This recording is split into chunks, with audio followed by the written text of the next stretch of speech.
Kwa majina naitwa Fikiri Elias Babilas, ni mnufaika wa mkopo kwa ajili ya ufugaji wa samaki kwa njia ya vizimba.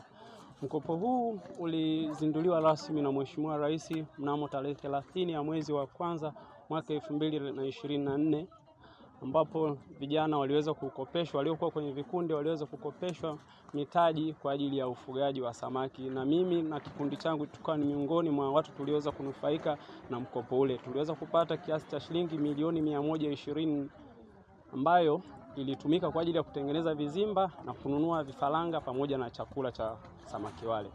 Zoezi lile tulilianza mwaka jana 2024 mwezi wa 4. Tuliwafuga wale samaki kwa kipindi cha miezi 8 na baadaye tukawavuna, tuliwauza wale samaki, tukaweza kupata milioni 84. Tulirudisha kiasi kadhaa kwenye benki, alafu kiasi kadhaa kilichobaki tulinunua tena chakula kwa cycle ya pili, ambapo sasa hivi samaki tena tushapanda na wana miezi 3. Nipende kuishukuru serikali ya awamu ya 6 kwa kuweza kuwaona kundi la vijana. Kundi la vijana ni kundi ambalo kidogo lilikuwa limejaribu kusahaulika, lakini tunaishukuru serikali kupitia Benki ya Maendeleo ya Kilimo TADB kwa kuweza kuamini vijana. Maana mkopo huu tuliopewa haukuwa na dhamana yoyote.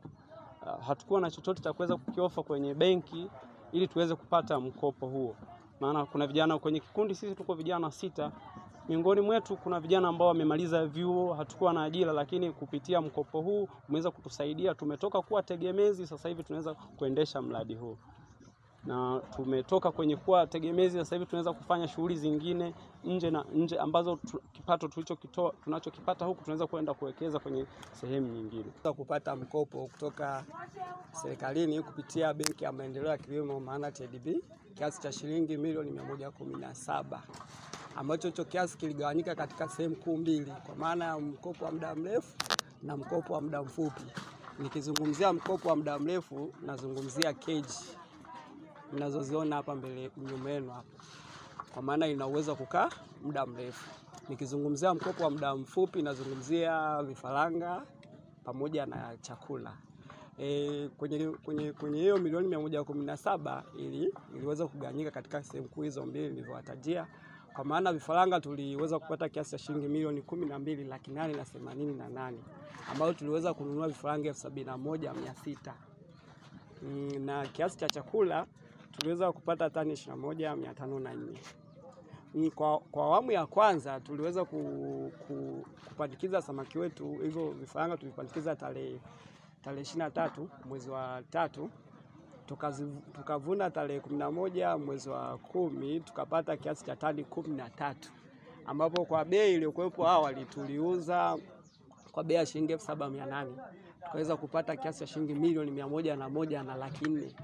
Hivyo tukaweza kurudisha mkopo wote wa muda mfupi kiasi cha shilingi milioni 82, na tukaweza kupata tena mkopo kwa cycle ya pili wa kiasi cha shilingi milioni 67.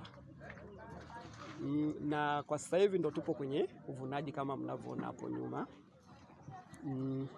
Ndiye mratibu wa mradi Benki ya Maendeleo ya Kilimo Kanda ya Ziwa. Benki ya Maendeleo ya Kilimo kwa kushirikiana na Wizara ya Mifugo na Uvuvi zinatekeleza mradi wa wavuvi ambao unahusisha ukanda wa bahari lakini ukanda wa ziwa pia.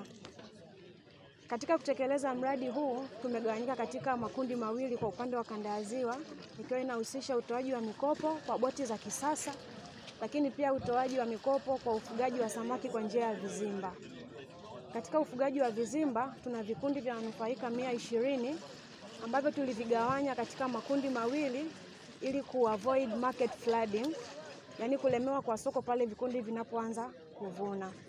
Kwa awamu ya kwanza utekelezaji wa mradi, ambapo mradi unahusisha bilioni 25, mradi wa vizimba ukiwa na bilioni 12 na mradi wa boti ukiwa na bilioni 2.6, Benki ya Maendeleo ya Kilimo pamoja na wizara zilianza utekelezaji kwa kutoa mikopo kwa vikundi 50 kwa awamu ya kwanza, ikihusisha mikoa ya Mara, Simiyu, Geita, Kagera pamoja na Mwanza ambayo inabeba portfolio kubwa zaidi.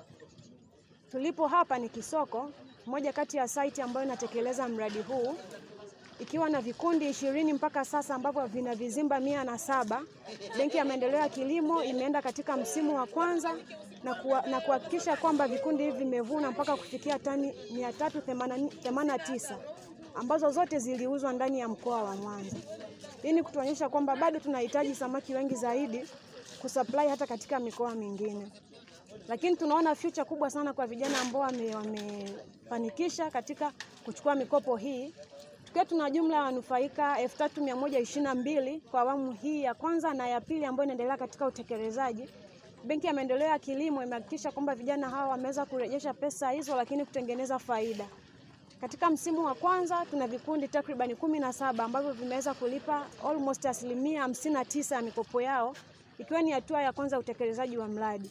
Wanapoenda katika mzunguko wa pili na wa tatu, tunategemea wawe na mafanikio makubwa zaidi kuliko haya waliokuwa nayo mwanzoni.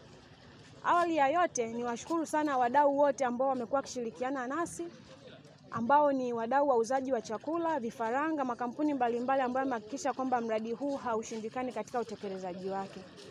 Bado tuna changamoto kubwa sana katika upatikanaji wa vifaranga, maana sasa hivi tuna demand kubwa kuliko supply. Vikundi vimekuwa ni vingi, hasa vile vinavyoenda katika msimu wa pili vinakuwa na jitihada ya kwenda kutafuta wao wazabuni kwa ajili ya kuwauzia.